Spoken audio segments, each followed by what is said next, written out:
ಶ್ರೀ ಗುರು ಬಸವಲಿಂಗಾಯ ನಮಃ. ಬಸವಲಿಂಗಾಯ ನಮಃ.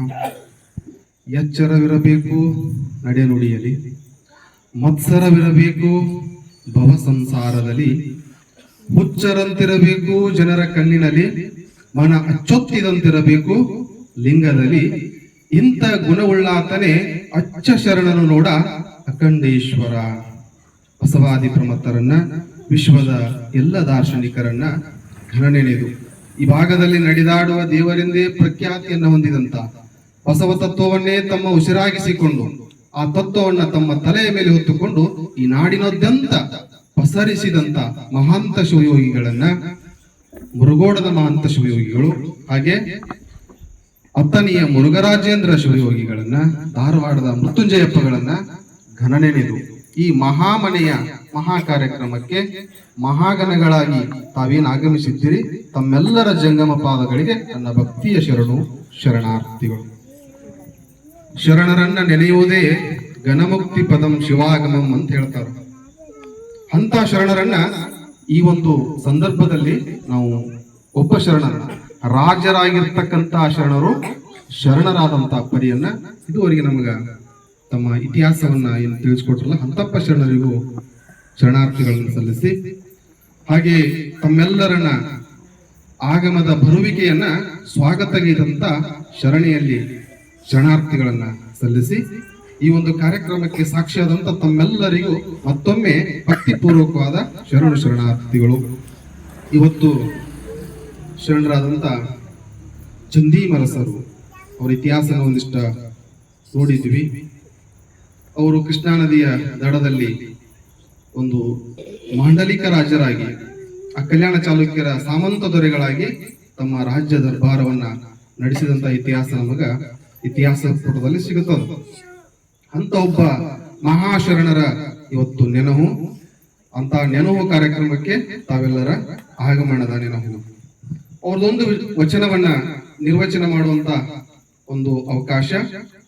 ಒಂದು ಕಡೆ ಹೇಳ್ತಾರೆ ನೋಡ್ರಿ, ಕೂರ್ಮನ ಗತಿಯ ಕುವಾಡ ಯೋಗವು ಕುಹಕವಾದಿಗಳಿಗೆ ಎಲ್ಲಿ ಅಡವಳದು, ಉತ್ತಮಾಂಗವನು ಉರಸ್ಥಲದಲ್ಲಿ ಬೈಚಿಡುವ ಬಯಕೆಯ ನಾರೈದು ನೋಡ, ಅದನ್ನು ಅರೆಯ ಚಲನೆ ನೀನೇ ಚಿಮ್ಮಲಿಗೆಯ ಚನ್ನರಾಮನೆಂಬ ಲಿಂಗವು ಎಂದು ಎನ್ನಲಿಲ್ಲ ಅನ್ನುವಂತ ವಚನದ ನಿರ್ವಚನ ಒಂದಿಷ್ಟು ನೋಡೋಣ. ಇಲ್ಲೇ ಕೂರ್ಮನ ಗತಿಯ ಕುವಾಡದ ಯೋಗವು ಅಂತ ಶಬ್ದ ಬರ್ತದೆ. ಇಲ್ಲಿ ಕೂರ್ಮ ಅಂತಂದ್ರ ಆಮೆ, ಆಮೆಗೆ ಕೂರ್ಮ ಅಂತ ಕರೀತಾರೆ. ಯಾಕೆ ಈ ಉಪಮೇಯವನ್ನ ಶರಣರು ಹೇಳಿದ್ರು? ಆಮೆಯನ್ನು ಸಾಮಾನ್ಯವಾಗಿ ತಾವೆಲ್ಲರೂ ನೋಡಿದ್ದೀರಿ. ಅವು ಎಲ್ಲಾದ್ರೂ ಒಂದಿಷ್ಟು ಶಬ್ದಗಳನ್ನ ಕೇಳಿದ್ರ ಅಥವಾ ಯಾವುದೇ ಮನುಷ್ಯನ ಸಂಪರ್ಕಕ್ಕೆ ಬಂದ್ರ ತಮ್ಮ ಸಕಲೇಂದ್ರಿಯಗಳನ್ನ ಒಳಗೆ ತೆಗೆದುಕೊಳ್ತಾವ. ಕೈ ಕಾಲುಗಳನ್ನ, ಮುಖವನ್ನ ಒಳಗೆ ತೆಗೆದುಕೊಂಡು ಆ ವಿಷಯೇಂದ್ರಿಯಗಳನ್ನ ಮುಚ್ಚಿ ಬಿಡ್ತಾವ. ಒಳಗೆ ತೆಗೆದುಕೊಂಡು ಧ್ಯಾನಸ್ಥನಾಗಿ ಬಿಡ್ತದ. ಅಂತ ಒಂದು ಉಪಮೇಯವನ್ನು ಇಲ್ಲಿ ಶರಣರು ಕೊಡ್ತಾರ ನೋಡಿ.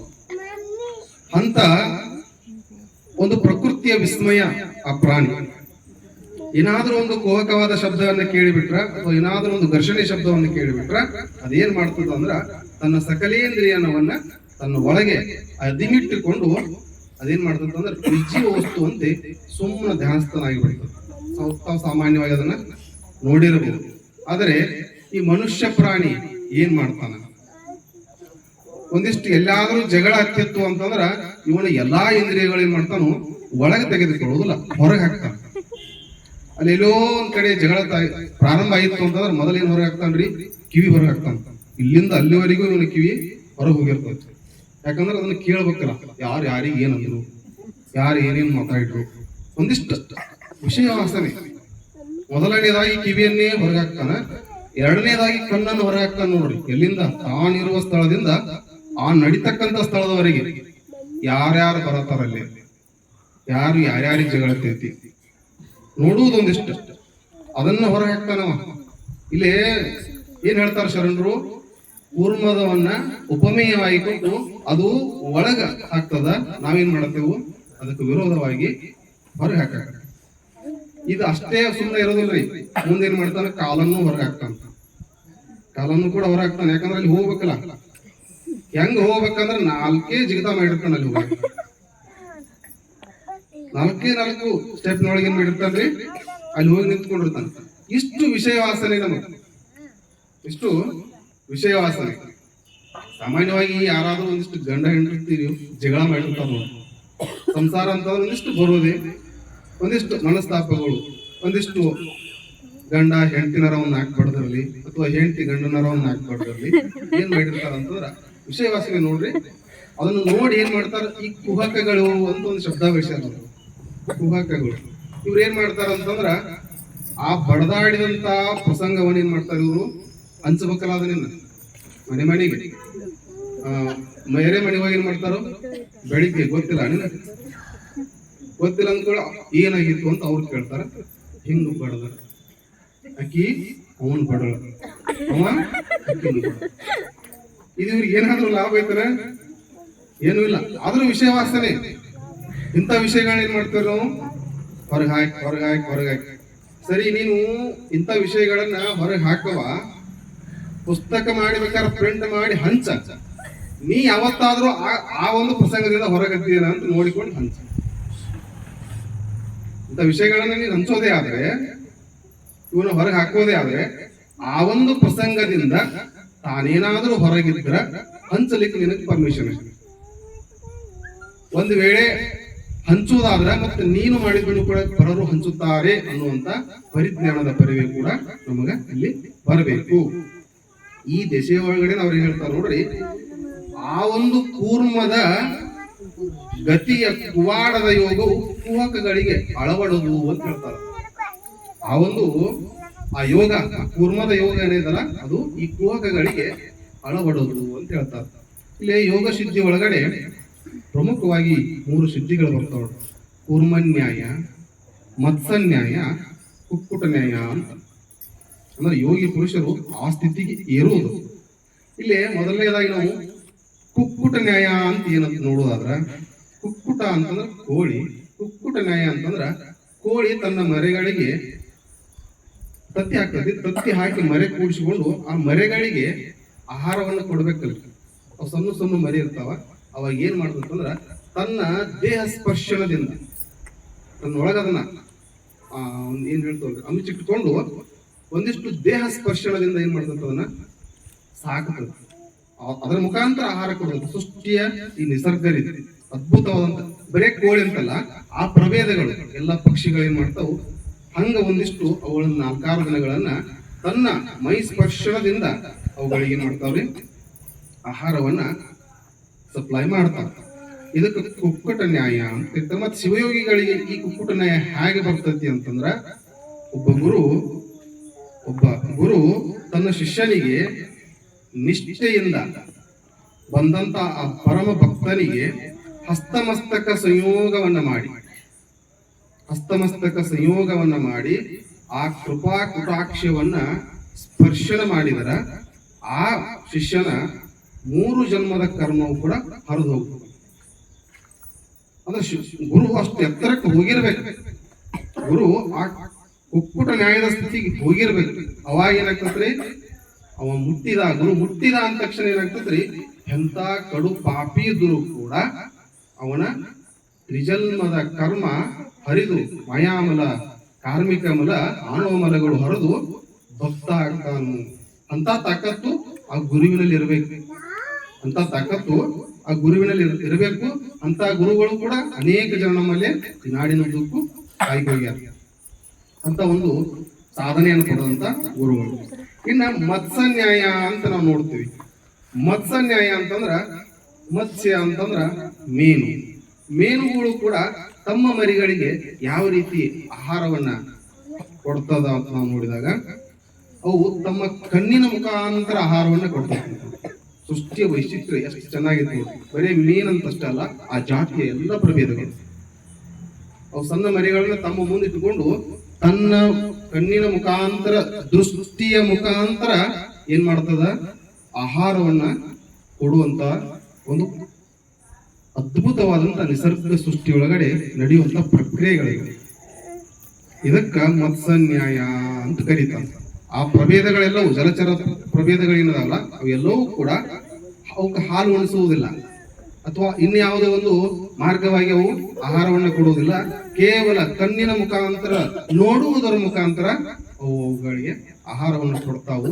ಇದಕ್ಕೆ ಗುರುವಿಗೂ ಕೂಡ ಮತ್ತನ್ಯಾಯದ ಸ್ಥಿತಿ ಅಂತಂದ್ರ ಗುರು ಒಂದು ಕ್ಷಣ ಆ ಒಂದು ಭಕ್ತನನ್ನ ನೋಡಿ ಬಿಟ್ರ, ಆ ಕೃಪಾ ದೃಷ್ಟಿ ತೋರಿ ಬಿಟ್ರ, ಎಂತ ಕಡುಪಾಪಿ ಭಕ್ತ ಇದ್ರೂ ಕೂಡ ಅವ ಭಕ್ತ ಆಗ್ತಾನು ಅಂತ ಅನೇಕ ನಮ್ಮ ಜೀವನ ಅನೇಕ ಶಿವಯೋಗಿಗಳ ಜೀವನ ಚರಿತ್ರೆಯಲ್ಲಿ ಇದು ಬರ್ತದ.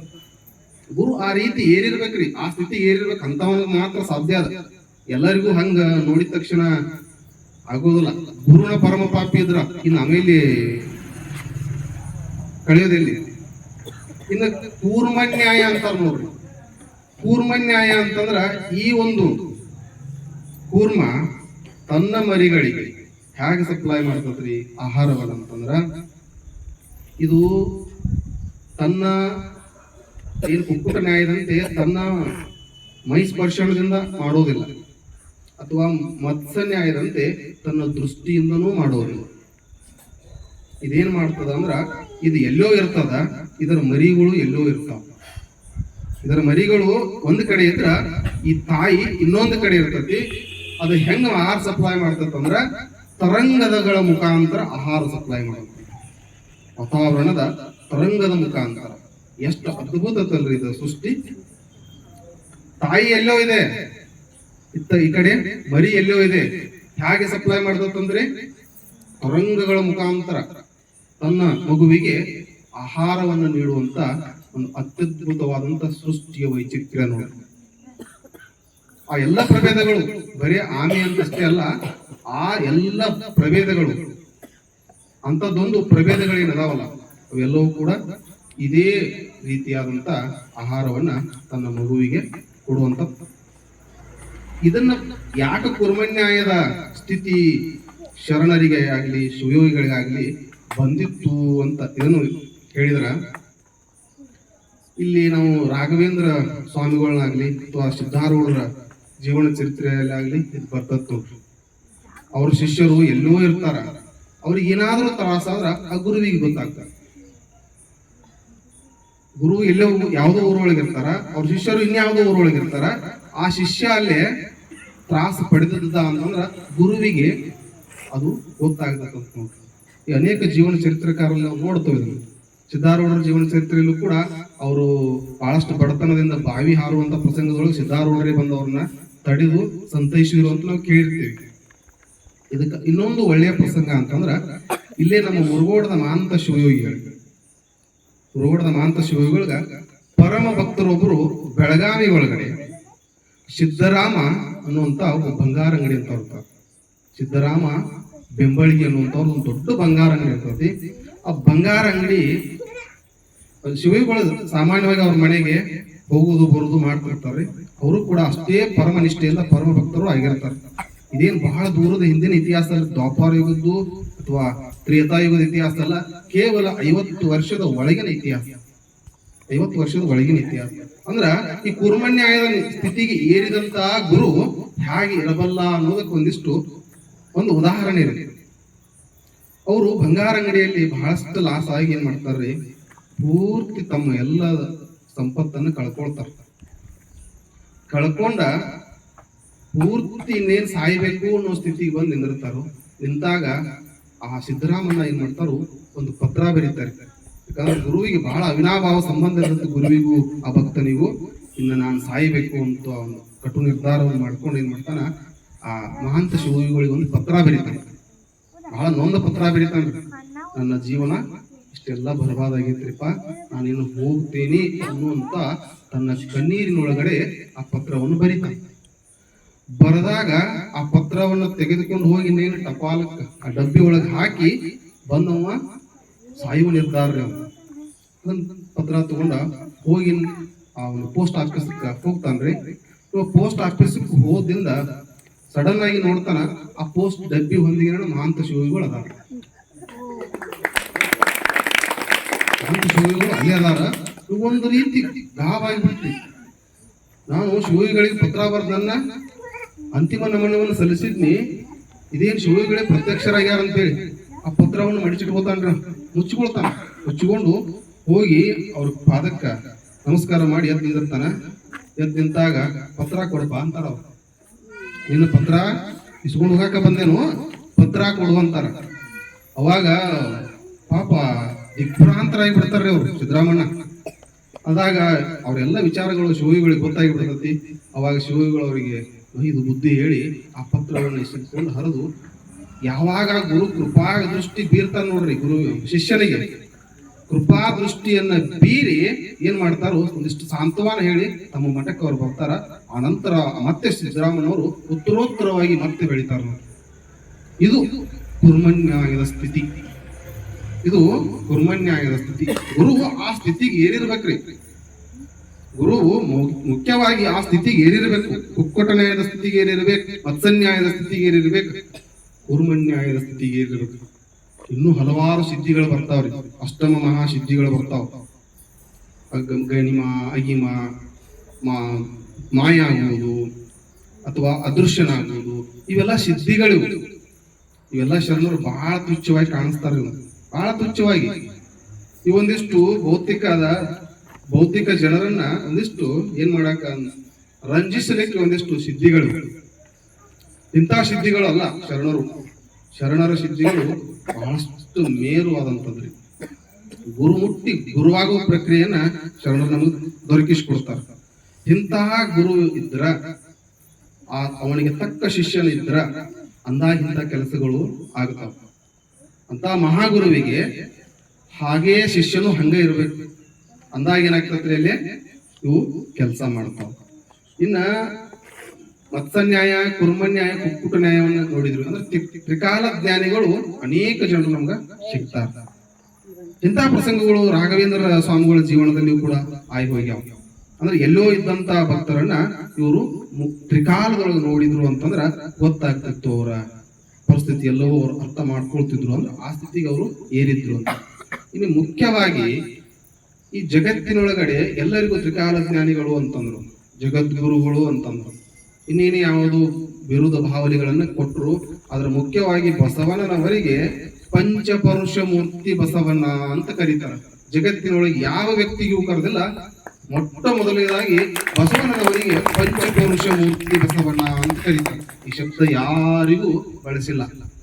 ಏನಿದು ಪಂಚಪರುಷ ಮೂರ್ತಿ ಅಂತಂದ್ರೆ ಬಸವಣ್ಣನ ನಡೆ ಪರುಷ, ಬಸವಣ್ಣನ ನುಡಿ ಪರುಷ, ಬಸವಣ್ಣನ ಹಸ್ತ ಪರುಷ, ಬಸವಣ್ಣನ ನೋಟ ಪರುಷ, ಬಸವಣ್ಣನ ಶಬ್ದ ಪರುಷ. ಬಸವಣ್ಣನವರು ಆ ಕಾಲಕ್ಕೆ ಯಾರ್ಯಾರು ಮುಟ್ಟಿದ್ರು ಅವರೆಲ್ಲರೂ ಶರಣರಾಗಿ ಹೋಗ್ಬಿಟ್ರಿ. 12ನೇ ಶತಮಾನದೊಳಗಡೆ ಬಸವಣ್ಣನವರು ಯಾರ್ಯಾರನ್ನು ಮುಟ್ಟಿದ್ರು ಅವರೆಲ್ಲರೂ ಶರಣರಾದ್ರು. ಯಾರ್ಯಾರು ಅವರನ್ನು ನೋಡಿದ್ರು ಅವರೆಲ್ಲರೂ ಶರಣರಾದ್ರು. ಯಾರ್ಯಾರು ಅವರ ಬಸವಾಕ್ಷರವನ್ನ ತಮ್ಮ ಹೃದಯದೊಳಗೆ ಇಂಬಿಟ್ಟುಕೊಂಡ್ರು ಅವರೆಲ್ಲರೂ ಶರಣರಾದ್ರು. ಬಸವಣ್ಣನವರು ಯಾರನ್ನ ಮಾತನಾಡಿಸಿದ್ರು ಅವರೆಲ್ಲರೂ ಶರಣರಾದ್ರು. ಪಂಚಪರುಷ ಮೂರ್ತಿ ಬಸವಣ್ಣ ಅಂತ ಇದಕ್ಕಾಗಿನ ಕರೆದ್ರಿ. ಪಂಚಪರುಷ ಮೂರ್ತಿ ಬಸವಣ್ಣ ಅಂತಂದ್ರೆ ಕೇವಲ ಒಬ್ಬ ವ್ಯಕ್ತಿ ಅಲ್ಲ, ಅಥವಾ 4 ಕಾಲು 2 ಕೂಡು 1 ಬಾಲು ಇರ್ತಕ್ಕಂತ ಆ ನಂದಿಯು ಕೂಡ ಬಸವಣ್ಣ ಅಲ್ಲ. ಅಥವಾ ಈ ಒಂದು 12ನೇ ಶತಮಾನದ ಧರ್ಮಗುರು, ಶ್ರೀ ಕುಲೋದ್ಧಾರಕ, ಇವತ್ತಿನ ಕರ್ನಾಟಕದ ಸಾಂಸ್ಕೃತಿಕ ನಾಯಕ, ಅಥವಾ ದಲಿತೋದ್ಧಾರಕ, ಹೀಗೆಲ್ಲ ಏನು ಬಿರುದುಗಳನ್ನ ಕೊಡ್ತೀವಲ್ಲ, ಇದು ಕೂಡ ಬಸವಣ್ಣ ಅಲ್ಲ. ಬಸವಣ್ಣ ಅಂತಂದ್ರ ಮೂಲ ಪರವಸ್ತುವಿನ ಮೊದಲನೆಯ ವರ್ಧಮಾನ ರೂಪ, ಮೂಲ ಚಿತ್ತು. ಅನೇಕ ಶರಣರು ಹೇಳ್ತಾರ ನೋಡ್ರಿ. ಅಕ್ಕ ಹೇಳ್ತಾಳ, ದೇವಲೋಕದವರಿಗೆಲ್ಲ, ಮತ್ತೆ ಲೋಕದವರಿಗೆಲ್ಲ, ನಾಗಲೋಕದವರಿಗೆಲ್ಲ, ಮೇರಗಿರಿ ಮಂದಾರಕ್ಕೆಲ್ಲ. ಅಷ್ಟೇ ಅಲ್ಲ, ಚನ್ನಮಲ್ಲಿಕಾರ್ಜುನ ನನಗೂ ನಿನಗೂ ಬಸವಣ್ಣನೇ ದೇವರು ಅಂತಾರ. ಹೇಗೆ ಅದನ್ನ ಹೇಳ್ಬೇಕಂದ್ರೆ ಏನ್ ಕಾರಣ? ಅಲ್ಲಮ ಪ್ರಭುದವ್ರು ಹೇಳ್ತಾರ ಒಂದು ಕಡೆ, ಬ ಎಂಬಲ್ಲಿಯನ್ನ ಭವ ಹರಿಯಿತ್ತು, ಸ ಎಂಬಲ್ಲಿ ಸರ್ವಜ್ಞಾನಿಯಾದೆನು, ಓ ಎಂದು ಯೋಚಿಸುವಲ್ಲಿ ವಸ್ತು ಚೈತನ್ಯಾತ್ಮಕನಾದೆನು. ಇಂತಿ ಬಸವಾಕ್ಷರ ತ್ರಯವನ್ನ ಸರ್ವಾಂಗದಲ್ಲಿ ಬೆಳಗು ತೊಳಗುವುದ ಕಂಡು ನಾನು ನೀನು ಬಸವ ಬಸವ ಬಸವ ಎನ್ನುತ್ತಿದ್ದೇನೆ ಕಾಣ ಗುಹೇಶ್ವರ ಅಂತ. ಬರೀ ನಾ ಅಷ್ಟಲ್ಲಪ್ಪ, ನೀನು ಅಂತಾರ. ಗುಹೇಶ್ವರ ನೀನು ನಾನು ಇಬ್ರು ಬಸವ ಬಸವ ಬಸವ ಅನ್ನುತ್ತಿದ್ದೇವೆ. ನಮ್ಮ ಉಳಿವಿ ಚನ್ನಬಸವನವರು ಕೂಡ ಹೇಳ್ತಾರೆ ನೋಡ್ರಿ, ಹರ ತನ್ನ ರೂಪವ ತೋರಬೇಕೆಂದು, ಆ ಮೂಲ ಪರಾತ್ಪರ ಪರವಸ್ತು ತನ್ನ ಮೂಲ ರೂಪವ ತೋರಬೇಕೆಂದು ಮನಸ್ಥಳಕ್ಕೆ ಮಂತ್ರವಾದ, ಕರಸ್ಥಳಕ್ಕೆ ಲಿಂಗವಾದ, ಭಾವಸ್ಥಳಕ್ಕೆ ಜಂಗಮನಾದ, ಈ ತನುಸ್ಥಳಕ್ಕೆ ಪ್ರಸಾದವಾದ, ಇಂತಿ ಚತುರ್ವಿಧ ಸ್ಥಳದಲ್ಲಿ ಸಾಹಿತ್ಯವಾದನಯ್ಯ ಕೂಡಲ ಚನ್ನ ಸಂಗಯ್ಯನಲ್ಲಿ ಬಸವಣ್ಣನು. ಆ ಮೂಲ ಪರಾತ್ಪರ ಪರವಸ್ತುವೇ ಈ ಮರ್ತ್ಯ ಲೋಕವೆಂಬ ಮಹಾಮನೆ ಹಾಳಾಗಬಾರದೆಂದು ಭೂಮಿಗೆ ಅವತರಿಸಿ ಗುರುರೂಪಾಗಿ ಬಂದ ಅಂತ ಹೇಳ್ತಾರೆ. ಗುರುರೂಪವಾಗಿ ಬಂದ ಹೆಂಗ, ಆ ಮೂಲ ಪರಾತ್ಪರ ಪರವಸ್ತು ತನ್ನ ರೂಪವ ತೋರಬೇಕೆಂದು. ನಮ್ಮ ನಿಮ್ಮಂತೆ ಕೇವಲ ಒಬ್ಬ ವ್ಯಕ್ತಿಗಳಾಗಿ ಬಂದಂತವರಲ್ಲ, ಈ ಮಹಾಮಣಿ ಮರ್ತ್ಯವೆಂಬ ಮಹಾಮಣಿ ಹಾಳಾಗಬಾರದಂತ ಕರ್ತನಟ್ಟಿದನ ಯಾವ ಒಬ್ಬ ಶಿವಶರಣ ಅಂತ ಹೇಳ್ತಾರೆ. ಆ ಕರ್ತನ ಬಂದು ಇಲ್ಲಿ ಇಷ್ಟೆಲ್ಲ ಏನ್ 12ನೇ ಶತಮಾನದ ಗತ ವೈಭವವನ್ನ ಒಂದ್ಸಾರಿ ಹಿಂಗ ಓದಿ ಬಿಟ್ರ ಹೇಗಾಗ್ತದ್ರಿ ಅಂತಂದ್ರ ಒಂದು ಕ್ಷಣ ಅರಗಿಸ್ಕೊಳಕ್ ಆಗೋದಿಲ್ಲ. ಒಂದು ಕಡೆ ಅಷ್ಟು ಘನಘೋರವಾದಂತ ಕೃತ್ಯ ಕಲ್ಯಾಣದ ಕ್ರಾಂತಿ, ಒಂದು ಕಡೆ ಏನ್ ಎತ್ತ ಕಲ್ಯಾಣ, ಎತ್ತ ಅಫ್ಘಾನಿಸ್ತಾನ್ ಮರಳುಶಂಕರ್ ಬಂದದ್ದು, ಎತ್ತ ಉಡುತಡಿ, ಎಲ್ಲೇ ಬಳ್ಳಿಗಾವಿ, ಎಲ್ಲೇ ಮಹಾರಾಷ್ಟ್ರದಿಂದ ಬಂದ್ರು, ಸೌರಾಷ್ಟ್ರದಿಂದ ಬಂದ್ರು, ಮಧ್ಯಪ್ರದೇಶದಿಂದ ಬಂದ್ರು, ಕಾಶ್ಮೀರದ ದೊರೆ ಬಂದ. ಈಗ ಯಾಕೆ ಬಂದ್ರು ಅಂತಂದ್ರೆ ಆಸ್ತಿಗೆ ಆ ಶಿವಯೋಗಿ ಏರಿದ್ರು. ಏಕ ಕಾಲಕ್ಕನ ಅನೇಕ ಕಡೆ ದರ್ಶನವನ್ನ ಕೊಟ್ಟಂತ ಮಹಾಮೂರ್ತಿ ಇದ್ದದಕ್ಕೆ ಅದಕ್ಕೆ ಪಂಚಪುರುಷ ಮೂರ್ತಿ ಬಸವಣ್ಣ ಅಂತ ಕರೀತಾರೆ. ಏಕಕಾಲಕ್ಕನೆ ಕಲ್ಯಾಣದಲ್ಲಿಯೂ ಬಸವಣ್ಣನೇ, ಕಾಶ್ಮೀರದಲ್ಲೂ ಕೂಡ ಅದೇ ಬಸವಣ್ಣನೇ ಇದ್ದ ಅನ್ನುವಂಥದ್ದು ಸಾಕ್ಷ್ಯಾಧಾರ ಸಹಿತವಾಗಿ ನಮಗ ಸಿಗುತ್ತದೆ ಇತಿಹಾಸದೊಳಗಡೆ. ಈ ಸಾಧನೆ ಅದ ಇವತ್ತಿಗೂ ಅದಾರ, ಈ ಸಾಧನೆ ಮಾಡುವಂತವ್ರು ಇವತ್ತಿಗೂ ಅದಾರ, ಅದೃಶ್ಯ ಆಗುವಂತವ್ರು ಅದಾರ, ಅಣಿಮಾ ಗಣಿಮಾ ಸಿದ್ಧಿಗಳಂತ ಬರ್ತಾವ್ರಿ, ಸಣ್ಣ ಆಗುವಂತವ್ರು ಅದಾರ, ಗಾಳಿಯಲ್ಲಿ ತೇಲಾಡುವಂತವ್ರು ಅದಾರ, ನೀರಿನ ಮೇಲೆ ನಡೆದಾಡುವಂತವ್ರು ಅದಾರ. ಇವತ್ತಿಗೂ ಸರ್ಕಸ್ಗಳಲ್ಲಿ ತಾವು ನೋಡ್ತೀವಿ ಅದಾರ. ಅಷ್ಟೇ ಅಲ್ಲ, ಸುಡುಗಾಡಿಸಿದ್ರಿ ಅಂತೇನ್ ಬರ್ತಾರಲ್ಲ ಅವ್ರು ನೋಡ್ರಿ, ರೊಕ್ಕ ಕೊಡ್ರಿ ಚೋಳ್ ಮಾಡ್ತಾರ, ಚೋಳ್ ಕೊಡ್ರಿ ಮತ್ತೆ ರೊಕ್ಕ ಮಾಡ್ತಾರ. ಇದು ಕೇವಲ ಒಂದು ಟ್ರಿಕ್ಸ್ ಅಂತಾರ ಶರಣ್ರ. ಇವೆಲ್ಲ ಮಾಡೋದು ಒಂದು ಟ್ರಿಕ್ಸ್ ಇದೆ. ಇದೇ ದೇವ್ರಲ್ಲ, ಮತ್ತೆ ಇದೇ ದೇವ್ರಾದ್ರೆ ಮತ್ತೆ ಸುಡುಗಾಡಿಸಿದ್ದು ದೇವ್ರ ಅಂತ ಅನ್ಬೇಕಲ್ಲ. ಒಂದೊಂದಿಷ್ಟು ಟ್ರಿಕ್ಸ್ ಇರ್ತೈತಿ, ಅದನ್ನ ಮಾಡ್ತಾರ. ಇನ್ನ ನಾವು ಹೊರಗಡೆ ಹೋಗೋದು ಬೇಡ. ಇನ್ನ ವಚನಕ್ಕೆ ಬಂದಾಗ, ಉತ್ತಮಾಂಗವನು ಉರಸ್ಥಲದಲ್ಲಿ ಬೈಚಿಡುವ ಬಯಕೆಯ ನಾರೈದು ನೋಡ ಅಂತ ಹೇಳ್ತಾರೆ. ಉತ್ತಮಾಂಗ ಅಂತಂದ್ರೆ ನಮ್ಮ ತಲೆ, ಶಿರ, ಜ್ಞಾನದ ಕೇಂದ್ರ ಬಿಂದು. ಅದನ್ನ ಉರಸ್ಥಲದಲ್ಲಿ, ನಮ್ಮ ಹೃದಯ ಸ್ಥಳದಲ್ಲಿ ಬೈಚಿಡುವಂತ ಬಯಕೆಯ ನಾರೈದು ನೋಡ ಅಂತ ಕೇಳ್ತಾರೆ. ಒಂದು ಕ್ಷಣ ನಾವು ಏನೋ ಒಂದನ್ನು ಮಾತನಾಡುವಾಗ ನಮ್ಮ ಹೃದಯಕ್ಕೆ ಅದನ್ನ ತೆಗೆದುಕೊಂಡು ಬಂದು ಒಂದಿಷ್ಟು ವಿಚಾರವನ್ನು ಮಾಡಿ ಮತ್ತೆ ಮಾತನಾಡಿದಕ್ಕ ಅದನ್ನ ತೆಗೆದುಕೊಂಡು ಬಂದು ಉದರ ಸ್ಥಳಕ್ಕ ಇಡೋದು ಅಂತ. ಅದನ್ನ ಕಿತ್ಕೊಂಡು ಬಂದು ಇಲ್ಲಿ ಹೃದಯದೊಳಗೆ ತುರುಕುವುದು ಅಂತಲ್ಲ. ನಮ್ಮ ಉತ್ತಮಾಂಗವನ್ನ ಉರಸ್ಥಲದಲ್ಲಿ ಬೈಚಿಡುವ ಬಯಕೆ ನಾರೈದು ಮಾಡುವರು ನೋಡ. ಅದನ್ನು ಅರಚಲ್ಲದೆ, ಅದನ್ನ ಆ ಒಂದು ರಹಸ್ಯವನ್ನ ಈ ನೀನೇ ಬಲ್ಲೆಯಾಗಿ. ಅಂತ ಒಂದು ರಹಸ್ಯ ಯಾರಿಗೆ ಗೊತ್ತು? ಆ ಮೂಲ ಪರಾತ್ಪರ ಪರವಸ್ತು ನಿನಗೇ ಗೊತ್ತು. ಸಿಂಹಲಿಗೆಯ ಚನ್ನರಾಮನೆಂಬ ಲಿಂಗವು ಎಂದು ಎನ್ನಲಿಲ್ಲ ಅಂತ ಹೇಳ್ತಾರೆ. ಎಷ್ಟೊಂದು ಅಪ್ಯಾಯಮಾನವಾಗಿ ಒಂದು ಪ್ರಸಂಗವನ್ನು ಹೇಳಿಕೊಡ್ತಾರೆ ನೋಡ್ರಿ. ಕೂರ್ಮನ ಗತಿಯ ಕುವಾಡದ ಯೋಗವು ಕುಹಕವಾದಿಗಳಿಗೆ ಹೆಂಗ ಅಳವಡುದು ಅಂತ ಕೇಳ್ತಾರೆ. ಆ ಒಂದು ಕುರ್ಮನ್ಯಾಯದ ಆ ಒಂದು ಯೋಗ ಈ ಕುಹಕವಾದಿಗಳಿಗೆ ಹೆಂಗ ಅಳವಡುದು, ಉತ್ತಮಾಂಗವನು ಉರಸ್ಥಲದಲ್ಲಿ ಬೈಚಿಡುವ ಬಯಕೆಯನ್ನ ನಾರಿಗೆ ಅಳವಡುವುದು ನೋಡ ಅಂತಾರ. ಉಪಮೇಯಗಳನ್ನ ಎಷ್ಟು ಚೆನ್ನಾಗಿ ಕೊಡ್ತಾರ ನೋಡ್ರಿ. ನಮಗ ಅರ್ಥ ಆಗ್ಲಿ ಅಂತೇಳಿ ಉಪಮೇಯಗಳನ್ನ ಕೊಡ್ತಾರೆ. ಹೇಗೆ ವಚನಗಳು ನಮ್ಮನ್ನು ತಿದ್ದುತ್ತಾವು, ಹೇಗೆ ವಚನಗಳು ನಮಗೆ ದಾರಿ ತೋರ್ತಾವು ಅಂತಂದ್ರ ಅವುಗಳನ್ನು ಓದ್ತಾ ಹೋದ್ರ ಅರ್ಥ ಆಗ್ತಾವ್ರಿ ವಚನಗಳಲ್ಲಿ ಏನೈತಿ ಅಂತೇಳಿ. ವಚನಗಳನ್ನ ಬಿಟ್ಟು ಹೊರಗೆ ನಿಂತ ಬಸವನನ್ನ ಅರ್ಥ ಮಾಡಿಕೊಳ್ಳಕ್ ಸಾಧ್ಯ ಆಗೋದಿಲ್ರಿ. ವಚನಗಳನ್ನ ಹೊರಗೆ ಇಟ್ಟು ಕೇವಲ ಬಸವಣ್ಣನನ್ನ ವ್ಯಕ್ತಿಯಾಗಿ ನೋಡಿದ್ರ ವ್ಯಕ್ತಿಯಾಗಿ ಇರ್ತಾರೆ, ಅದೊಂದು ಶಕ್ತಿಯಾಗಿ ನೋಡಿದ್ರ ಶಕ್ತಿಯಾಗಿ ಇರ್ತಾರೆ. ಬಸವಣ್ಣನವರನ್ನ ಎಲ್ಲಾ ಶರಣರ ಹೇಗೆ ಅರ್ಥ ಮಾಡ್ಕೊಂಡಿದ್ರು ಅಂತಂದ್ರ ಬಹಳ ಚೆನ್ನಾಗಿ ಅರ್ಥ ಮಾಡಿಕೊಂಡಿದ್ರು. ಅದಕ್ಕಾಗಿ ಅವರು ಶರಣರಾದರು. ಗೊತ್ತಿತ್ತವ್ರಿಗೆ ಬಸವಣ್ಣ ಅಂತಂದ್ರೆ ಏನನ್ನೋದು, ಬಸವಣ್ಣ ಅಂತಂದ್ರೆ ಏನನ್ನೋದು ಗೊತ್ತಿತ್ತು. ದುರ್ದೈವದ ಸಂಗತಿ ನಮಗೆ ಏನು ಗೊತ್ತಿಲ್ಲ. ದುರ್ದೈವ ಸಂಗತಿ ನಮಗ್ ಬಸವಣ್ಣನ ಬಿಟ್ಟು ಇನ್ನು ಉಳಿದದ್ದೆಲ್ಲವೂ ಗೊತ್ತು. ಅಥವಾ ಬಸವಣ್ಣನವ್ರಿಗೆ ಬಂದಾಗ ನಾವು ಎರಡು ಕೂಡು 4 ಕಾಲು 1 ಬಾಲ ಅಷ್ಟು ಮಾತ್ರ ಗೊತ್ತು. ಬಿಟ್ರೆ 12 ಶತಮಾನದ ಇದೊಂದು ಭಾವಚಿತ್ರ ಐತಲ್ಲ, ಇಷ್ಟು ಗೊತ್ತು. ಇವು ಬಸವಣ್ಣ ಅಲ್ಲ. ಬಸವಣ್ಣ ಅಂತಂದ್ರೆ ಮೂಲ ಪರಾತ್ಪರ ಪರವಸ್ತುವಿನ ಮೊದಲ ವರ್ಧಮಾನ ರೂಪ. ಏನು ಚಿತ್ತು ಅಂತ ಕರಿತೀವಿ. ಪರವಸ್ತು ತನ್ನ ಸ್ವಲೀಲೆಯಿಂದ ಏನೋ ಒಂದು ಮಾಡಬೇಕಂತ ಅನಿಸಿತ್ತು. ಅವಾಗ ಮೊದಲ ವರ್ಧನ ರೂಪ ಯಾವ್ದು ಬಂತು? ಚಿತ್ತೆನಿಸಿತ್ತು. ಆ ಚಿತ್ತೆ ಬಸವ. ಆ ಚಿತ್ತೆ ಏನ್ರಿ? ಬಸವ. ಆ ಚಿತ್ತೆ ಮುಂದೆ ಬಂದು ಅಕಾರ ಉಕಾರ ಮಕಾರಗಳ ಸೇರಿ ಓಂಕಾರವೆನಿಸಿತ್ತು. ಆ ಚಿತ್ತ ಮೂಲ ಚಿತ್ತು ಅಕಾರ ಉಕಾರ ಮಕಾರಗಳ ನಾದ ಬಿಂದು ಕಳೆಗಳನ್ನ ಕೂಡಿ ಏನೆನಿಸಿತ್ತು? ಓಂಕಾರವೆನಿಸಿತ್ತು. ಅದೇ ಮಹಾಲಿಂಗ, ಅದೇ ಈ ತೋರುವಂತ ಸೃಷ್ಟಿ.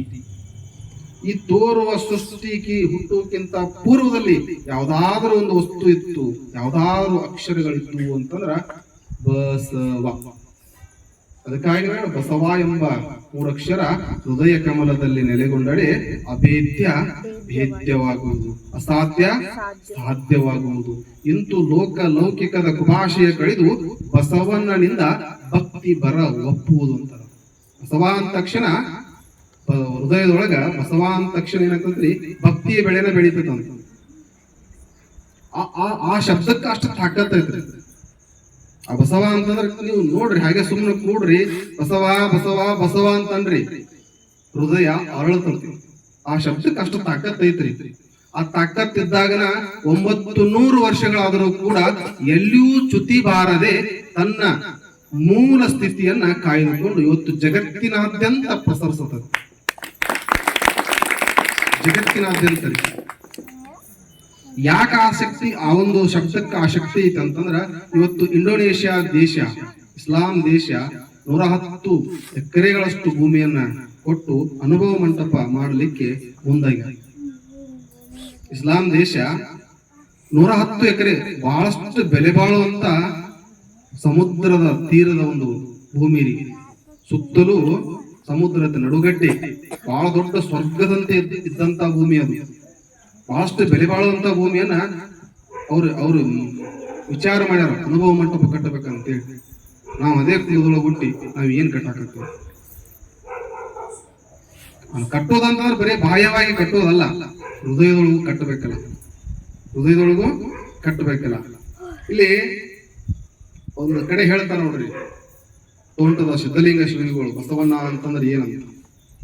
ಅನಾದಿ ಪರಶಿವತ್ವದಿಂದ ಚಿತ್ತು ಉದಯವಾಯಿತು ಅಂತ ಹೇಳ್ತಾರೆ. ಅನಾದಿ ಪರಶಿವತ್ವದಿಂದ ಚಿತ್ತು ಉದಯವಾಯಿತು. ಆ ನಿರ್ಮಲ ಮಹಾಜ್ಞಾನ ಚಿತ್ ಸ್ವರೂಪನೇ ಬಸವಣ್ಣ ಅಂತಾರ. ಆ ಮಹಾಚಿತ್ ಸ್ವರೂಪವೇ, ನಿರ್ಮಲವಾದಂತಹ ಮಹಾಚಿತ್ ಸ್ವರೂಪನೇ ಬಸವಣ್ಣ. ಆ ಬಸವಣ್ಣನಿಂದ ನಾದ ಬಿಂದು ಕಳೆಗಳು, ನಾದ ಬಿಂದು ಕಳೆಗಳು ಎಲ್ಲಿಂದ? ಮೂಲ ಬಸವಣ್ಣನಿಂದ. ಇನ್ನ ಆ ನಾದ ಬಿಂದು ಕಳೆ ಸಮರಸವಾಗಿ ಅಖಂಡ ಪರಿಪೂರ್ಣ ಗೋಳಾಕಾರ ತೇಜೋಮೂರ್ತಿ ಲಿಂಗ ಸ್ವರೂಪವಾಯಿತು ನೋಡ. ಈಗಾಗಲೇ ಹೇಳಿದಲ್ರಿ, ಆ ಮೂಲ ಚಿತ್ತು ಚಿನ್ನಾದ ಚಿತ್ತಿದ್ದು ಚಿತ್ಕಲೆಗಳಾಗಿ, ನಾದ ಬಿಂದು ಕಲೆಗಳಾಗಿ, ಅಕಾರ ಉಕಾರ ಮಕಾರಗಳಾಗಿ ಮೂಲ ಚಿತ್ತುವಿನೊಂದೇ ಬೆರೆತು ಓಂಕಾರವಾಗಿ ಈ ಸೃಷ್ಟಿಸಿತ್ತು. ಈ ಸೃಷ್ಟಿ ನಿರ್ಮಾಣಗೊಂಡಿತ್ತು. ಲಿಂಗ ಅಂತಂದ್ರೆ ಏನು? ಈ ಅಖಂಡವಾದ ಗೋಲಾಕಾರವಾದಂತ ಪ್ರಪಂಚ ಅಥವಾ ಬ್ರಹ್ಮಾಂಡ ಅಥವಾ ತೋರುವ ಸೃಷ್ಟಿ, ಇದಕ್ಕೆ ಲಿಂಗ ಅಂತ. ಲಿಂಗ ಅಂತಂದ್ರೆ ಕೇವಲ ಗುಡಿ ಒಳಗಿರ್ತಕ್ಕಂಥದ್ದು ಅಥವಾ ನಮ್ಮ ಕೈ ಒಳಗಿರ್ತಕ್ಕಂಥದ್ದು. ಯಾವ್ದ ಸಂಕೇತ ಅಂತಂದ್ರೆ ಕೈ ಒಳಗಿರ್ತಕ್ಕಂಥ ಈ ಲಿಂಗ ಈ ಬ್ರಹ್ಮಾಂಡದ ಸಂಕೇತ. ಬಹಳ ದೊಡ್ಡ ತತ್ವಜ್ಞಾನವನ್ನ ಈ ಧರ್ಮ ಒಳಗೊಂಡದ್ದು. ಅದು ಎಷ್ಟು ಒಳಗೊಂಡಂದ್ರ ಶಬ್ದಗಳಿಂದ ಅದನ್ನ ವರ್ಣಿಸಲಿಕ್ಕೆ ಸಾಧ್ಯ ಆಗುವುದು. ಶಬ್ದಗಳಿಂದ ವರ್ಣಿಸಲಿಕ್ಕೆ ಸಾಧ್ಯ ಆಗುವುದಿಲ್ಲ. ಜ್ಞಾನಿಗಳಿಗೆ ಅದು ಜ್ಞಾನರತ್ನವಾಗಿ ಇಪ್ಪುವುದಂತ. ಜ್ಞಾನಿಗಳಿಗೆ ಜ್ಞಾನರತ್ನವಾಗಿ ಇಪ್ಪುವುದು ಈ ಒಂದು ತತ್ವ, ಅಜ್ಞಾನಿಗಳಿಗೆ ಕತ್ತಲೆಯಾಗಿರುವುದು. ಅಜ್ಞಾನಿಗಳಿಗೆ ಏನಾಗ್ತದೆ, ಇದು ಕತ್ತಲೆ ತೋರ್ಲಾರ್ದಾಗಿರ್ತದೆ. ಹೇಳ್ತಾರೆ ನೋಡ್ರಿ ಅವರು, ಅಖಂಡ ಪರಿಪೂರ್ಣ ಗೋಳಾಕಾರವಾಗಿದ್ದ ತೇಜೋಮೂರ್ತಿ ಲಿಂಗ ಸ್ವರೂಪವಾಯಿತುರುಡ, ಇದು ಕಾರಣ ಅನಾದಿ ಶರಣ ಆದಿಲಿಂಗವೆಂದು. ಅನಾದಿ ಶರಣ, ಈ ಸೃಷ್ಟಿ ಹುಟ್ಟುವುದಕ್ಕಿಂತ ಪೂರ್ವದೊಳಗೆ ಶರಣ ಅಂತ ಹೇಳ್ತಾರ ಅವರು.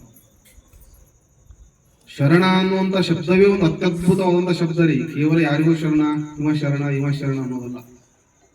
ಆ ಶಬ್ದಕ್ಕ ಯೋಗ್ಯತೆ ಅಷ್ಟೈತಿ. ಆ ಯೋಗ್ಯತೆ ಇದ್ದವನಿಗೆ ಮಾತ್ರ ಶರಣ ಅಂತ. ಆ ಯೋಗ್ಯತೆ ಇದ್ದವನಿಗೆ ಮಾತ್ರ ಶರಣ ಅಂತ. ಹಾಗೆ ಸುಮ್ಕ ಎಲ್ಲರಿಗೂ ಶರಣ ಅಂತ ಅನ್ನಬಾರದು. ಸಾಮಾನ್ಯವಾಗಿ ಅಂತಿರ್ತಾರ ಹಂಗ ಆಡು ಭಾಷೆಯಲ್ಲಿ ಆ ಶರಣರು ಈ ಶರಣರು ಅಂತೇಳಿ.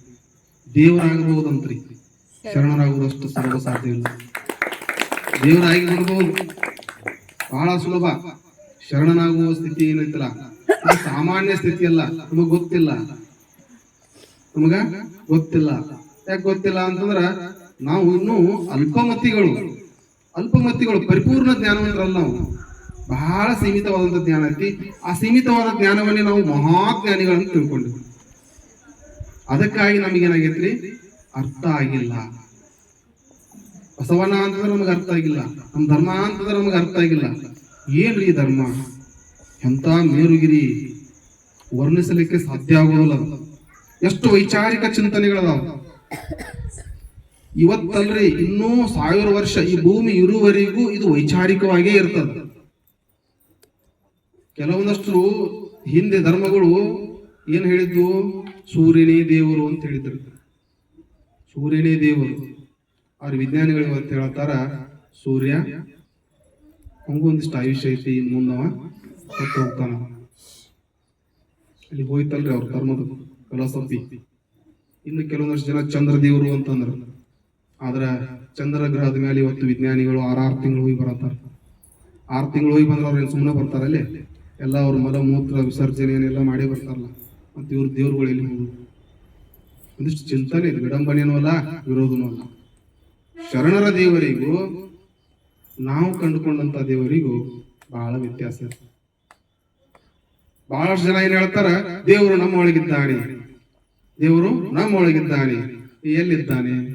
ಹೃದಯದಲ್ಲಿದ್ದಾನೋ ಅಥವಾ ಕೈಯಲ್ಲಿದ್ದಾನೋ, ನಿಮ್ಮ ಕೊಳ್ಳಿನೊಳಗಿದ್ದಾನೋ ಅಥವಾ ನಿಮ್ಮ ಚಿತ್ತದಲ್ಲಿದ್ದಾನೋ, ಬುದ್ಧಿಯಲ್ಲಿದ್ದಾನೋ, ಮನಸ್ಸಿನಲ್ಲಿದ್ದಾನೋ? ಪರಮಾತ್ಮನ ಇರುವಿಕೆ, ಪರಮಾತ್ಮ ಸ್ವತಂತ್ರನಲ್ಲ. ಅವ ಸ್ವತಂತ್ರನಲ್ಲ ರೀ. ಅವನಿಗೆ ಈ ಭಕ್ತನ ಕಾಯವೇ ಬೇಕು. ಅವ ಕಾಯವನ್ನು ಹಿಡ್ಕೊಂಡೇ ಚಲಿಸುವಂತವ. ಅವಾಗ ಮಾತಾಪಿತರು ಇಲ್ಲ, ಅವಾಗ ರೂಪ ಇಲ್ಲ. ಮತ್ತೆ ಹೆಂಗಿದ್ದಾನೆ? ಭಾವದ ಮನೆಯಲ್ಲಿ. ಯಾವ ಮನೆಯಲ್ಲಿ? ಈ ಒಂದು ಭಕ್ತನ ಭಾವದ ಕೊನೆಯ ಮನೆಯಲ್ಲಿ ಆ ಪರಮನ ಇರುವಿಕೆ. ಅದನ್ನು ಟಚ್ ಮಾಡಕ್ ಪ್ರಯತ್ನ ಮಾಡಬೇಕು, ಅದನ್ನೊಂದಿಷ್ಟು ನೋಡ್ಲಿಕ್ಕೆ ಪ್ರಯತ್ನ ಮಾಡಬೇಕು. ಹಾಗೆ ಹೊರಗಣೆ ಕೊಯ್ದು ಹೊರಗಣೆ ಪೂಜಿಸಿದರೆ ಫಲವಿಲ್ಲ. ಒಂದಿಷ್ಟು ಆ ಕಡೆ ಹೋಗ್ಬೇಕಲ್ಲ, ಒಂದಿಷ್ಟು ಆ ಕಡೆ ಹೋಗ ಪ್ರಯತ್ನ ಮಾಡ್ಬೇಕ್ರಿ. ಸುಮ್ಮನೆ ನಾವ ದೊಡ್ಡ ಶಣ್ಯಾರ ಅಂತ ಹೇಳಿ ಇಲ್ಲೇ ಕೂತ್ಕೊಂಡ್ರ ಅವ್ರು ಅಲ್ಲೇ ಇರ್ತಾರ, ಅಲ್ಲೇ ಇದ್ಬಿಡ್ಬೇಕಾಗ್ತದೆ. ಈ ನೆಲೆಯೊಳಗಡೆ ಬಸವಣ್ಣನವರನ್ನ ಅರ್ಥ ಮಾಡಿಕೊಳ್ಳುವುದು ಅಂತಂದ್ರ ಬಹಳ ಕಷ್ಟ ಐತ್ರಿ. ನಾವ್ ಹೆಂಗ ಅರ್ಥ ಮಾಡ್ಕೊಳ್ತೀವೋ ಹಂಗ ವಿಸ್ತಾರತೆ ಹೊಂದತ. ನಾವ್ ಹೆಂಗ ಅರ್ಥ ಮಾಡ್ಕೊಳ್ತೀವೋ ಹಂಗ ವಿಸ್ತಾರತೆ. ವಚನಗಳನ್ನ ಹಿಡ್ಕೊಂಡು ಹೋಗ್ಬಿಟ್ರ ಏನಾದ್ರ ವಿಸ್ತಾರತೆ ಮೂಲ ನೆಲೆಗೆ ಕರ್ಕೊಂಡು ಹೋಗ್ತದ್ರಿ. ಅಷ್ಟು ಆಧ್ಯಾತ್ಮದ ಅಂತರಂಗವನ್ನ ಅದು ಒಳಗೊಂಡದ ಅಂತ ಹೇಳ್ತಾ, ಸಮಯದ ಅಭಾವ, ನನಗೆ ಕೊಟ್ಟಂತ ಸಮಯ ಮುಗಿಯಿತು, ಅದರ ವಿಷಯ ಇನ್ನು 1% ಮುಗಿದಿಲ್ಲ. ಅಂತ ಅತ್ಯದ್ಭುತವಾದ ಜ್ಞಾನವನ್ನ ಮುಂದೆ ನಾವು ನೀವು ಹಂಚಿಕೊಂಡು ಆ ಮೂಲ ನೆಲೆಯಲ್ಲೇ ಬದುಕೋಣ ಅಂತ ಹೇಳ್ತಾ, ಈ ಒಂದು ಕಾರ್ಯಕ್ರಮಕ್ಕೆ ನನಗೆ ಅವಕಾಶ ಕೊಟ್ಟು 12 ಮಾತುಗಳನ್ನೇನು ಆಲಿಸಿದ್ದೀರಿ. ಇವು ಸ್ವಾನುಭಾವದ ನೆಲೆ. ನಾನೇನು ಬಲ್ಲೆನೈ ನೀನೇ ಒಳಹೊಕ್ಕು ಮಾತನಾಡಿಸಂತೆ ನಾನು ಮಾತನಾಡಿದೆ. ಪರಮ ಗುರುವೇ ಕೃಪೆಯಾಗು. ಇಲ್ಲಿ ಹೇಳುವಂತವ್ ನಾನು ದೊಡ್ಡವಲ್ಲ, ಕೇಳುವಂತವ್ರು ನೀವು ಯಾರು ಸಣ್ಣವರಲ್ಲ. ಹೇಳಿದ್ದು ಆ ಮೂಲ ಪರಾತ್ಪರ ಪರವಸ್ತುವೇ. ಇಲ್ಲಿ ಕುಳಿತುಕೊಂಡು ಕೇಳಿದ್ದು ಆ ಮೂಲ ಪರಾತ್ಪರ ಪರವಸ್ತುವೇ. ಆ ನೆಲೆ ಒಳಗಡೆ ಚಿಂತನೆ ಮಾಡಬೇಕು. ಇಲ್ಲಿ ವಚನಗಳನ್ನ ನಿಮ್ಮ ಮುಂದೆ ನಾನು ನಿಮಗೆ ಹೇಳುವುದಲ್ಲ, ನಿಮ್ಮ ಸಾಕ್ಷಿಯಾಗಿ ನಿಂತುಕೊಂಡು ಆ ವಚನವನ್ನ ನನಗೆ ನಾನೇ ಹೇಳಿಕೊಳ್ಳುವುದು ಅನ್ನುವಂತ ಮಾತನ್ನ ಇಲ್ಲಿ ಹೇಳಿ ನನಗೆ ಅವಕಾಶ ಮಾಡಿಕೊಟ್ಟಂತ ತಮ್ಮೆಲ್ಲರಿಗೂ ವಂದಿಸಿ ನನ್ನ ಎರಡು ಮಾತುಗಳನ್ನ ಆ ಬಸವನ ಪಾದಕ್ಕೆ ಅರ್ಪಿಸ್ತೀನಿ. ತಮ್ಮೆಲ್ಲರಿಗೂ ಶರಣಾರ್ಥಿಗಳು. ಶಟಸ್ಥಲ